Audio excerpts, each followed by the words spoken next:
dicampurkan dengan tepung bekatul. Kemudian sangrai hingga sampai matang. Lalu yang kedua, telur dikocok bersama vanili serta gula hingga mengembang.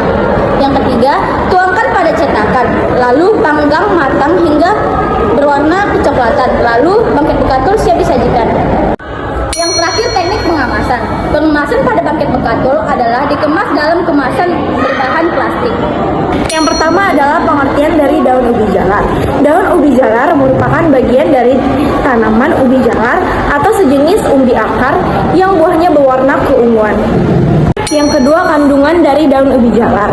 Adapun daun ubi jalar mengandung karbohidrat, serat, protein, kalsium, dan zat besi. Selain itu, daun ubi juga mengandung beta-karoten dan protein yang berguna bagi kesehatan mata. Kandungan vitaminnya pun sangat berguna bagi kita, yaitu memiliki kadar vitamin E, vitamin C, dan vitamin B1, B2, dan B6 yang cukup tinggi.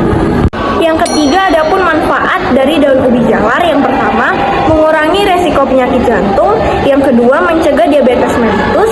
Yang ketiga, membantu kepadatan tulang. Yang keempat, memelihara kesehatan mata. Yang kelima, memelihara kesehatan pencernaan. Dan yang terakhir, membuat rambut kulit lebih sehat. Yang keempat, teknik pengolahan dari daun ubi jalar. Teknik pengolahan umbi-umbian yang digunakan sebagai makanan pokok pengganti nasi adalah teknik mengukus. Kemudian yang kelima, teknik penyajian dalam daun ubi jalar atau yang dinamakan sebagai koko bal ubi. Yang pertama, kukus ubi jalar hingga empuk, lalu haluskan. Tambahkan krimal kental manis, aduk hingga rata. Bulat-bulatkan dengan ukuran sesuai selera masing-masing. Yang kedua, celupkan ke dalam dark cooking coklat yang sudah dilelehkan, lalu taburi dengan gula warna-warni. Yang ketiga, sajikan koko bal ubi. Kemudian yang terakhir, teknik pengemasan koko bal ubi, yaitu dalam pengemasan berbahan plastik hitam. Yang pertama ialah pengertian dari kacang-kacangan. Kacang-kacangan adalah sejenis tanaman kacang-kacangan yang dipanen hanya untuk diambil bijian keringnya.